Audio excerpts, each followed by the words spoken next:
suck just a little bit less. Cushy. Zolak and Bertrand, 98.5, the Sports Hub.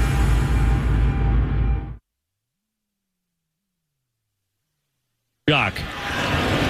Trevor Story's going to get drilled. That's tired. After the back-to-back home runs, Valdez plunks him. And some of the Red Sox coming out. That's some of the Tigers coming out. And both benches are emptying. You can't get them out, so you throw at them. What a joke. Red Sox bullpen is about to enter this thing, too, as they race across the outfield grass. No punches or anything thrown. No, the one guy who caused it's hiding in the back. That is weak. No, it isn't. Quit your crying, everybody. Save your tears. Trevor Story got hit with a pitch because the Red Sox are taking a look at pitchers and trying to get their grips. Is that what's going on here? Is that why Trevor Story got plunked in that game? Is that what happened? Does anyone disagree with that? No. All right, so what is the big story with Story? What is it? Hey, just try to jazz it up. Typical broadcast stuff. Yeah, we do it. No, I really don't do it. I'm not fake. I call it like I see it. There you go. Somebody doesn't have a catch for like 4 months. I say, hey, welcome back. Got off the side of a milk carton. You know? Bang. That's a good one. I like that call. Pop Douglas in New Orleans. Well, I think that the Red Sox were spying on Framber Valdez's grips. They figured out what he was throwing. They were relaying it, and he got pissed. That's what I think happened. And I think he found out and figured it out too late in the game to save himself. He was getting hammered in that game because of that. And so he took it out on Story. That's why Story got hit. Not the first time that Story's been involved in one of these situations. Go back to last year when you had a guy balking to get Story off of second base. Remember that? Against the Astros. What, Milliken? What? Oh, we got to turn his mic on. Oh, boy. Start over. Hold on. And go. Across baseball right now, this happens every single night. I've watched Jazz Chisholm do it against the Red Sox a million times. I will say, if you're looking for a difference since Cora got fired, they have been doing it a bit more, and Jose Flores is known as kind of one of the best pitch tip readers in the entire sport, but we know with the rule change, it made it a lot harder.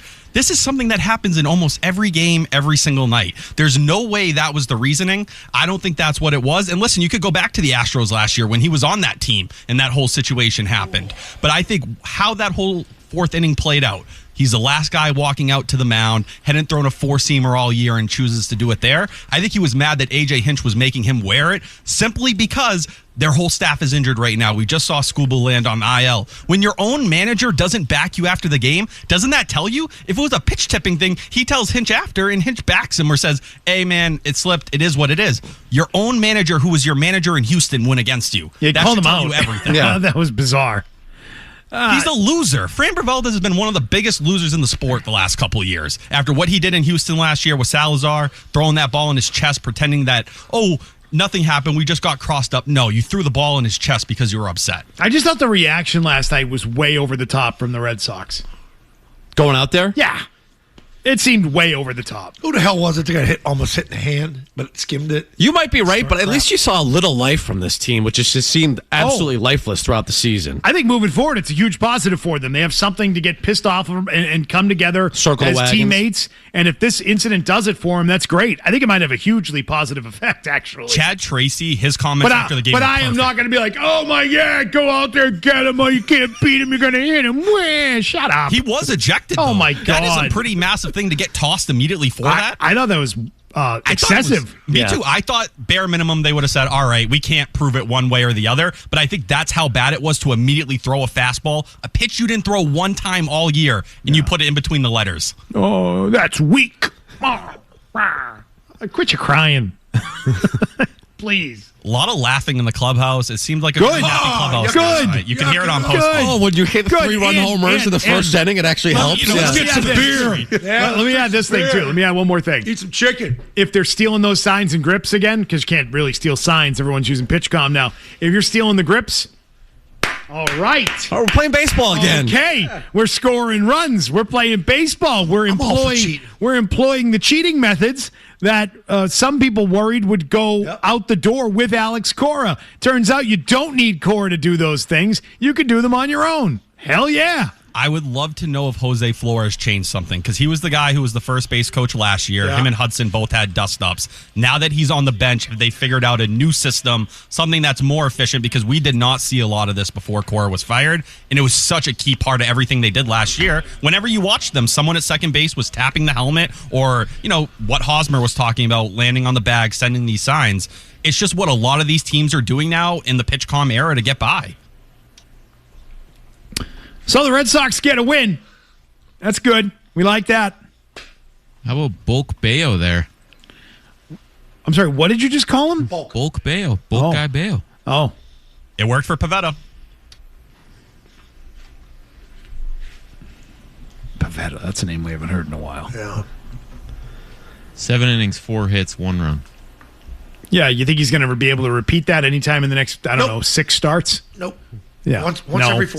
Six bulks, maybe. 617-779-0985. Dawn is in Carver. Hey, Dawn. Hi, guys. Hi. Gentlemen, I've been remiss in the fact that I have neglected one of your crew. I've given you all props, but except for one person, George, and that one person is T-Bone. Oh, T-Bone, the great T-Bone, always light on his feet, always ready with the quip off the top of his head. He has so no witty. fear. He's great. He's great, and I don't know why it's taken me this long to come out and give him his props. You know why, Don? Real quick inside story. Like, we had a Christmas one time, and one of the higher ups brought in gifts. And, call back anytime. Somebody forgot to give the gift to somebody, and there wasn't a gift Hello? for T-Bone. Yeah, no, you're still on, Don. Yeah, T-Bone didn't get a gift okay. at Christmas one year, but everybody else did. Is that? All right, my final thing I'll make is. a point. Oh, hey, where's my sign? My sign's not up there Yeah, it is. anymore. Sure it is. It's right here behind me. I've got it. Very good, very good. Listen, I will never, ever, this is the last I'll comment on it. I'll never, ever forget that starting lineup in Game 7 of the Celtics game. It was just so brutal. It's hard for me to collate. I mean, my Ron Harper, Shyman, I can see 50-50. Garza, maybe 50-50. But the three of them together to start a Game 7 of a playoff series? What alternate universe is Joe Mazzulla living in? Hey, listen, the last thing I want to say about your boy behind the glass, T-Bone, he's a good egg, as my grandmother used to say. Now, that's egg, not yegg, which is Y-E-G-G. Look it up. Okay, we will. Thank you, Don.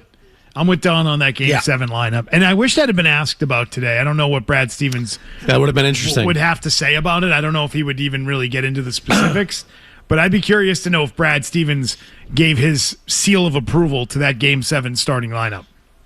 How do you not ask that?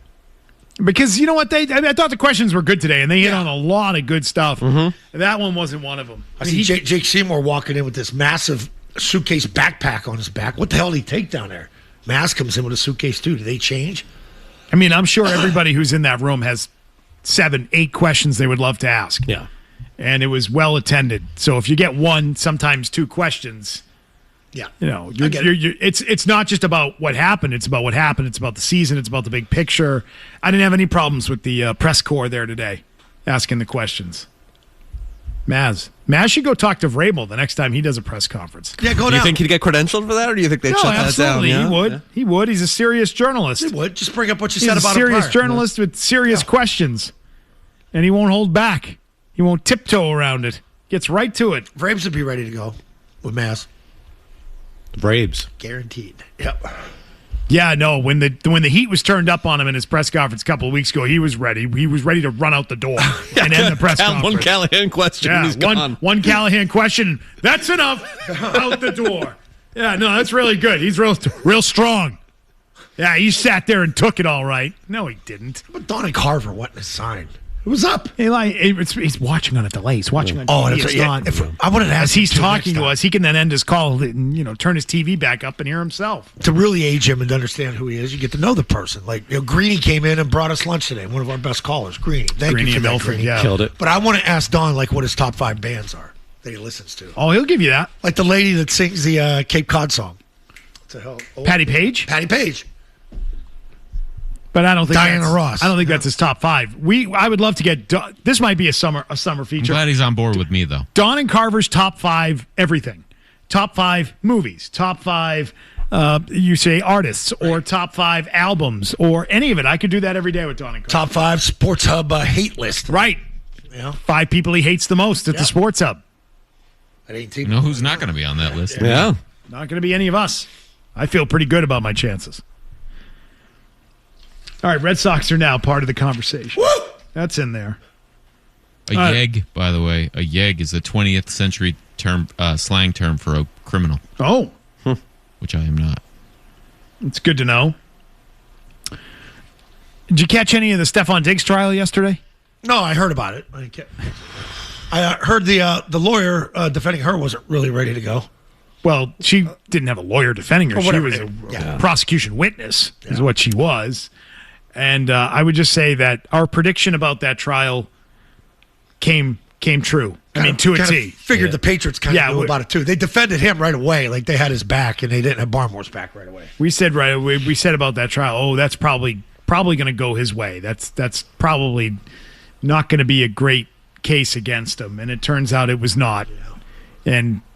And she was exposed in that trial in a number of ways. Not good. Trying to destroy evidence. Not being entirely truthful. When you have the prosecutor saying combative on the stand. Was she the best witness? No, she wasn't. But just my favorite part.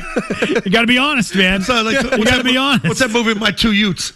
The lady we can talk about that coming up on the other side. Stick around. That's not how you make grits. Zolak. I got a pillow over my head. Bertrand. Doesn't make it normal. The Sports Hub.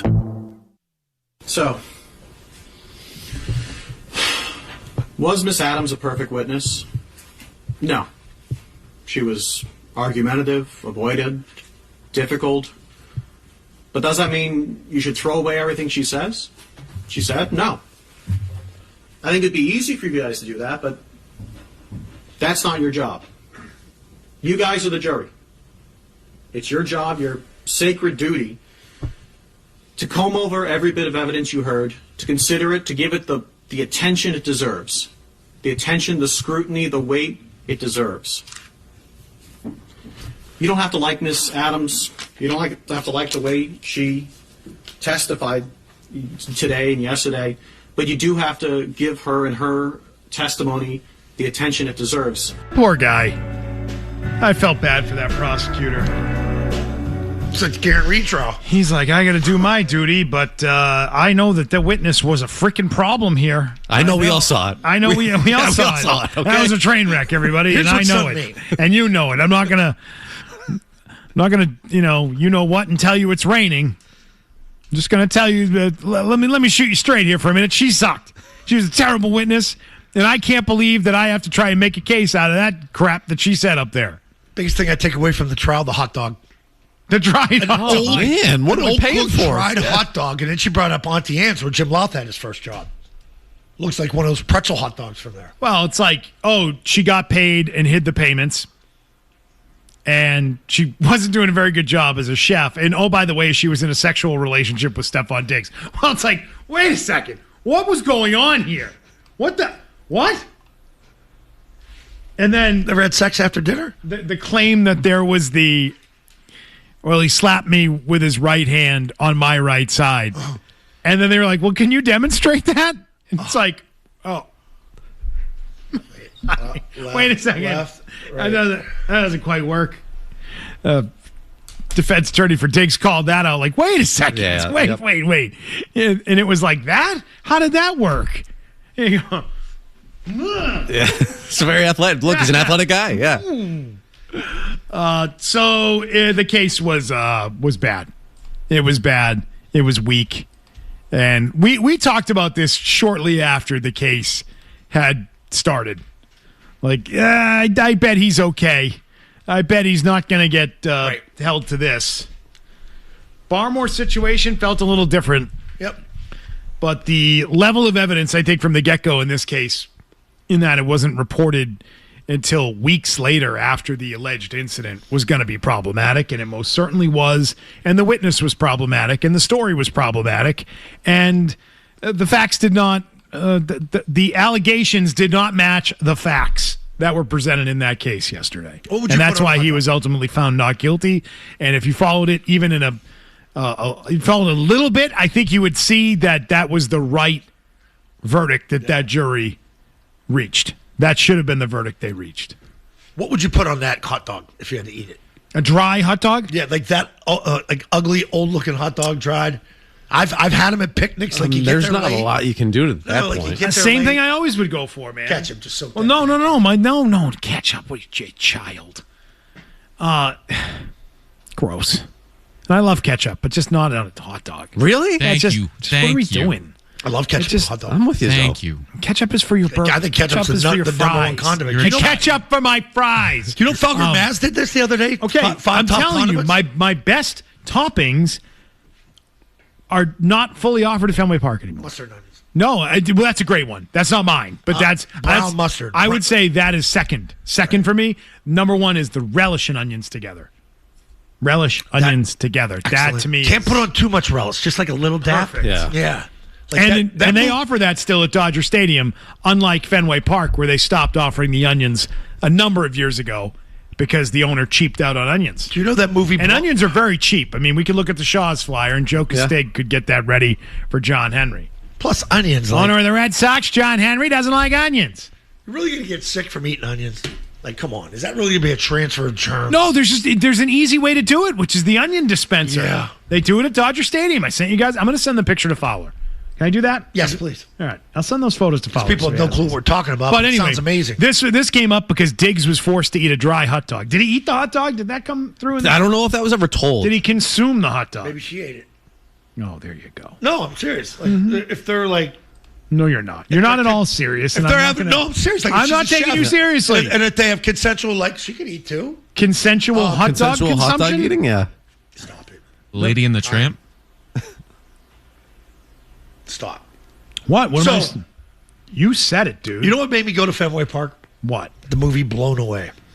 That's what made you go to Fenway Park? Jones. Because the old guy was up in the stands, and he said, "Oh, give me one of them Franks, Fenway Frank. Got it? And give me some of that spicy mustard you got, the spicy brown stuff, extra." And I'm like, "Oh, that sounds good." And I had it there when I went. It was delicious. Yeah, but if you have a personal chef, man, that's not what the expectation is. And if you are doing hot dogs, you better dress those things for me. You see steaks I made the other night? No. Oh my God. Big Y had special and ribeyes. Congratulations. Can I say this real quick too? Yeah, sure. You can say whatever you want, real quick. So I was sleeping in bed last night. The ring camera goes off in the back in the driveway, and my truck's out there. So when it goes off, it indicates there's movement. It was real windy last night. So I look out the window, and the lights are on in my truck inside because our bedroom lit up, and it's right beneath our bedroom outside by the garage. And so, wow, what are those lights? I look, nobody's out there. Then you study the ring footage. Yeah. Looks like there's a cryptoid right there in the front of my car. I'm sorry, what? What now? I showed What's you that called? Cryptoid. I'm unfamiliar with the term. They're not human. I don't know. But we have had robberies around there where they go in people's cars and steal stuff. They didn't take anything out. I don't know if cryptoids can go through the drive-thru, you know? Can they really walk in to Stop and Shop and say, "Hey, give me this"? Like, no, we know what you are. Cryptoid, get out of here. It's not human. And like, so I don't believe you believe you had that in your driveway last I night. showed you the picture and I showed him the picture. Yeah, I didn't hear you say cryptoid until we went on the air right just now with this, to sharing it with the people. Yeah.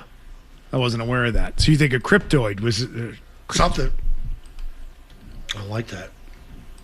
Let's talk about Vrabel. There was one time couple years ago. Definitely not. A black cloaked figure went through my driveway, through the pool, and then back out. Hooded. Not like black jeans, black shirt. Long, like monk cloak with a big black hood. And it was creepy, man. That stuff keeps you up at night. Because you're like, oh, go down and check. Hell no. I'm not going down there.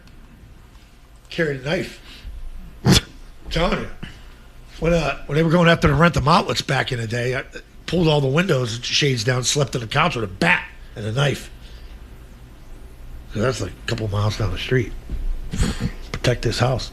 Must protect this house. Yep. It's a busy night last night. A couple weeks ago, screaming outside. All right. Well, if I could bring this back to Diggs, if you don't mind. Sure. Do you think he's now going to sign soon with another team? Yes. Do you think teams are waiting on this result to sign him? Or do you think he was maybe waiting on this result to then sign and not have to be forced into any sort of discount? Because this is no longer hanging over him. So you had to deal with this. Now we're going to write into your contract. If you have another one of these, you have to pay this amount of money. Sure. Back. Yeah. Sure. Yeah, maybe, but I think when you really study and watch the film, it's a perfect fit for him where he could go be the 3. Here? No. I think he'd fit perfect here. I would have liked to keep him. Do you think there's a chance they call him? No. I think when they looked at it, clear-cut decision, we're moving forward. We want to be more dynamic. What if the A.J. Brown thing falls apart? I don't feel great about this right now because I get nervous when Schefter when Schefter doubles down like this is going to happen. It's like he's got the story. What if somebody comes in and panics and beats you to it? That's what I fear. I think we're getting it. I've been thinking more about this. Is it possible the Patriots are leaking that it's a 2028 first-round pick to scare any other teams off from getting involved? No. We're not calling Philly on Brown. The Pats are apparently giving up their first round. Yeah, that's a big asking price. We're not doing there. that. And then in the end, it's not that. Yeah, until Puka has another issue, maybe in a month here. They're like, we got to go get someone. That's what I fear. Yeah, the Rams are all in. It's coming. Yeah. That's a month away, man. And Adam Schefter's doubling down on it. He is. That scares me. It's too easy. Did you want to talk about Vrabel today? Sure, at some point, yeah. Oh, all right. Love Coach. I love that. It's something you missed yesterday, which is Florio's concerns about Vrabel. Florio's concerns. And also the tabloid coverage of this has reached some new heights in recent days. Yeah, Pats aren't too happy about it. Oh, well, sounds like we got some breaking news there, too. It's just like, we'll mix it all in. Coming up next, here are your headlines. And I'll explain why. All right. So, why do you think people listen to Beetle, He's got a big... Zolak, and Bertrand, the Sports Hub. We're one development away from something that makes it impossible for him to return. So you think there's a chance I don't think he's going to be there after this year because I don't think they're going to have a good enough year. But you think he might not last either into or through this year? I think that there is a non-zero chance he's not the coach come week 1. Because I look at it this way. We've already had 22 days of developments, and a lot of this is the product of horrible PR management. Horrible. Like, they will be studying in universities for decades to come what not to do when faced with a PR crisis. They pushed a story right out of the gates that quickly was debunked. Yep. It hasn't been proven. That conflicted with what our eyes saw. You know, I tried to be very respectful early on. And I said this, the photos are what they are. The statements are what they are. I'll leave it to reasonable people to decide whether there's any daylight between the two, because there clearly was. And so I think this has just made it worse. And with each passing development, it becomes a little more problematic. More and more happens as it relates to the Russini-Vrabel issue, relationship thing that has gone on. That's just a playlist. I mean, it is turning into a full-blown tabloid scandal now. It was in the beginning, of course, by way of the New York Post and Page 6 and all of that. But now it's every little detail gets an update. Which brings the story back. way People Magazine or Us Weekly does. So I think this is the problem the Patriots have, not with Mike Vrabel, but it's like the Rag Mag or the Daily Mail or some podcast that didn't confirm a report, but it becomes a big clickbait headline and people play it on shows and run with it. Well, did you see the latest on the Daily Mail? I did. Diana Russini's explosive secret plan amid Mike Vrabel affair scandal revealed as friends promise the full truth. I'd worry about this. Full truth is imminent. Because she has lied low. She has not been out in public. There's no pictures of her. She hasn't spoken yet. She lost her job. She's going to try and get back and make money. And she's probably going to do a tell-all. So what more can you tell? Well, we'll talk about this off air. I'm not going to say this on air, but what more could you tell? You could talk about the whole relationship itself, right? no, I know, but like, I'm sorry. What do you mean? Why are we talking about it off the air? like there's stuff out there that people could say, "Oh, this could be this," without getting into detail. I don't want to talk about that. You know. No, I mean you don't have to throw like baseless speculation out there.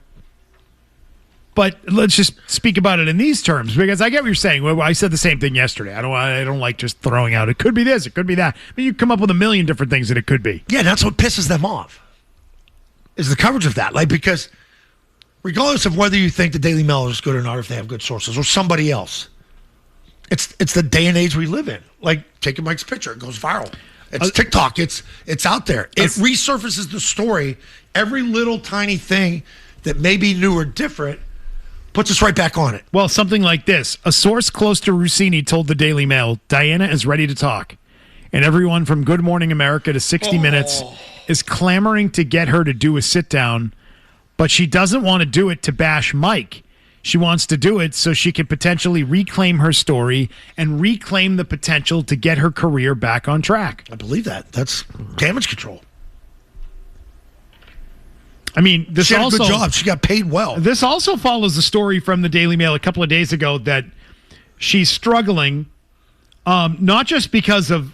Let me read from it, because the Daily Mail, I think 2 days ago, said, beyond the press box, the emotional toll of the situation has been compounded by Russini's reported feelings for the Patriots coach, which have now been complicated by the public fallout. Here's a quote from an insider. On top of that, her marriage has taken a serious hit. And she's also dealing with the loss of Mike, who she genuinely loved. Oh my God. So you think this is going to just exist, this external relationship, while he has this one with his family and she's got hers? You're in la la, you're in fantasy land. Russini's husband, Kevin Goldschmidt, is said to be reeling from the public nature of the controversy, which has put an immense strain on their union. Oh, I thought it'd be quote, copacetic. Here's in the insider. Her husband has felt sidelined for a long time, and this controversy might be what finally pushes things to a breaking point. If I was the husband, I'd just be pissed. Sorry, but I'd just be pissed your party in Miami didn't tell me about it because of the things you did, because I wouldn't like it. Yeah. That would piss me off. I'd be long. Or I'm just plain firing Jane, him, I'm out. And I'm not worth posting on Instagram. He's dealing with the embarrassment, still cares about her, and wants to find a way to fix some things if he can. The emasculation has taken a toll, though. He's not going to stay with her. You can't. But the fact that she is having a hard time because she lost her love, Mike Vrabel. Yikes. Is in love with the man. She's in love with Mike, which is complicated. She's dealing with the loss of her marriage. She's dealing with the loss of her boyfriend, apparently. You remember the old days with cassette decks, and you had crap. the boom box, and you could make tapes like Summer Mix, Road Trip Mix. This is like what teenagers do. Hey, I made you a playlist. That supports the fact that I think she thinks it's more than just consensual sexual thing, if that's the case. If that happened, I don't know. But you make playlists. You don't know if they consummated the relationship. Is that what you're saying? Nobody has confirmed that or talked about it. So fair point, so. Yeah, no, that's true. No one has confirmed that. They could have just been snuggling. And I'm not doing that. Snuggling and canoodling. Yes, that is true. That could be the case. My pool's open and ready too. We're not worried about your pool right now. Hot tub. We're worried about these quotes from the insiders. Another one today saying she has already hurt her reputation and her family. Both Mike and Diana have. For her to speak, it would be done to start picking up the pieces and explain where her head is at and get her truth out there. Her truth. What's her truth? She's done nothing but lie since the beginning. So I'm not sure what credibility her story is if she does speak. But I think these are those hints of speaking that Florio has written about at Pro Football Talk. And he believes, and I don't know that he's wrong to believe it, that something could happen here where something is said or something is revealed that makes it a lot worse for Vrabel than it is at the moment. And how about Chris Sims going down that road? I got all these texts from coaches and coaches' wives now texting. And my foot, stop right there. And Sims is taking off Sunday Night Football. Do you think there's a correlation between the two? There isn't. I don't. I think that same thing with other people that have, not continued their job. Yeah, they're revamping Sunday Night Football. Yeah. Is Rodney out too? I don't know if that's confirmed yet, but I think there's rumors about that. I think they scrapped everybody on the show. Yeah. Dungy's gone already. Dungy is, yeah. He's announced his departure. Sims is now out. I don't know if Rodney's in or out. I'm not sure. You could look that up if he's still on. He may have been let go as well. Yeah, it's in doubt, according to 98.5thesportshub.com. Oh, there you go. They've added Mike Tomlin to that show. They're reworking the entire show there. They're kind of going into their next era on football night in America. But anyway, curious to know when the interview is and who it's going to be with. Who would you sit down with if you were her? Jim Gray. Not Jim Gray. Jim Gray, sorry. Who's the best person for that interview? Hey, if you want to keep your career going, don't you launch your own podcast? Female or male? And do it yourself? I think she goes female. Probably be like Strahan. Oh, geez. That would be weird. But I'm sure she knows him. Strahan and Russini doing an interview. Seabird. Think she's going to go local? Why not? Well, it's going to be on one of those shows like Good Morning America. Yeah. It won't be 60 minutes. That's not. You don't think it's going to be like a podcast? You don't think it's going to be something like that? No, I think that's. Who's the guy that does the Real Housewives sit around? Andy Cohen. Andy Cohen? Yeah. No, but Call Her Daddy. Like you Call Her Daddy, you don't think that's going to be it? That could be it. PMT. But that doesn't. You're saying she would do it to launch her own podcast as a way to. I mean, look, if it was me and I wanted to stay in it, aren't you launching your own podcast? And that's the first episode right there. Where you go on another podcast? No, I'm not going on another podcast. Okay, I'm saying if you are going on something else, I guess maybe Call Her Daddy or some platform like that, probably. Maybe you trade it out. But you're right. Good Morning America. That's wild. Barstool. Yes. Barstool. PMT. Yeah, if they give her a podcast as part of the deal. Sure. Maybe that's the way to do it. I'm still kicking the tires on an NDA if I'm Mike Vrabel and saying, hey, why don't we just, isn't this best for everybody if we just kind of move on? You don't think so? No, I don't think she said it. If she's just ready to go and talk, unless she's threatening it and trying to get money. I don't know, Tim. Riley writes in, if we're going to knock her for being upset about losing Vrabel, I'm not knocking her. I'm just it's comical. Married person who got married during the course of this relationship. Mm-hmm. He writes, or she writes, I'm not sure. Riley says, we can also be mad at Vrabel for providing her with this thinking. Both can be true. Absolutely. Totally agree. Maybe he's feeling the same way about this at this moment in time. Yeah, that works both ways. Again, this sort of mental toll on him and what it means for him as head coach is still a question. Whether it's something that was of his own doing or not, anything that's going on that's stressful in your personal life, regardless of what it is, can impact what you're doing professionally. There's no doubt about that. Can certainly be the case. Michael's in Nashua. Hey, Michael. Hey. Thanks for taking my call, guys. What's up? I think she's just out there to try and make a name for herself and probably get a Lifetime type movie. Okay, I mean, she's made a name for herself. She had a name for herself in her career. Diane Sawyer, somebody like that. Yeah, who is the modern day Diane Sawyer? And this isn't interesting enough to get a Lifetime movie. You need a villain. Barbara Walters? You need. Is she dead? You need the threat of murder, but where the murder doesn't actually happen, and then the bad guy gets caught at the end. That's every Lifetime movie. The police always show up right in the nick of time. It's unbelievable. More to come here on Zolak and Bertrand, 617-779-0985. Stick around. Zolak. I got a pillow over my head. Bertrand. Doesn't make it normal. The Sports Hub. 617-779-0985. Larry's in the car. He's got a question for Zoe. Go ahead, Larry. Hi, Larry. Hi, Zoe. Thank you, humans, for taking my communication. You're welcome. This is Smokelak Nebarku from the planet Remulak.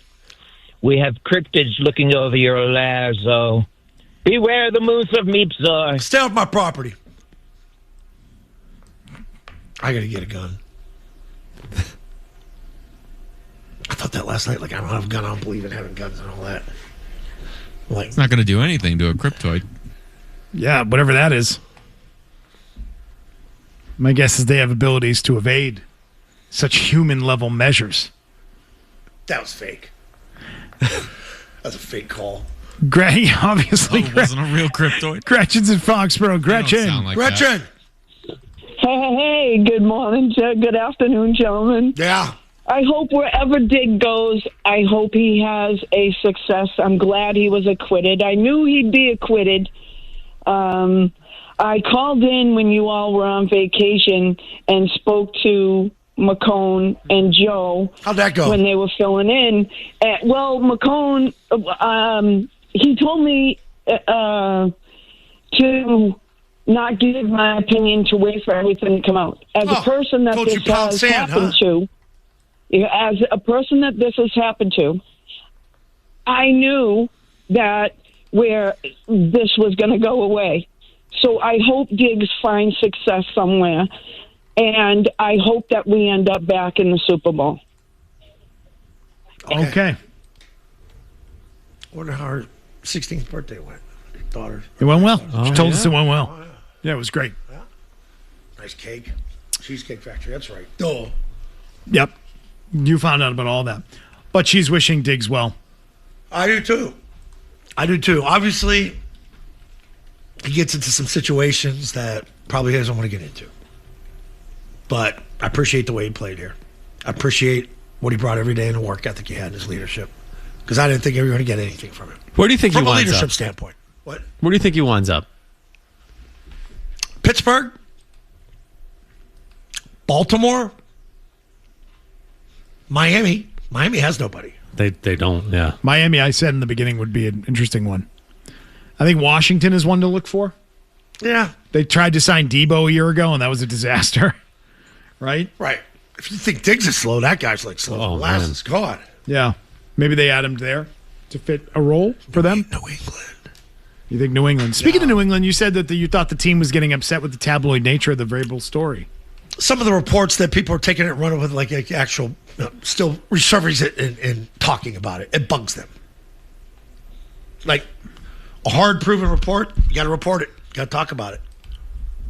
I think they feel some things are just thrown against the wall and people just talk about it. Like the Daily Mail? Yeah.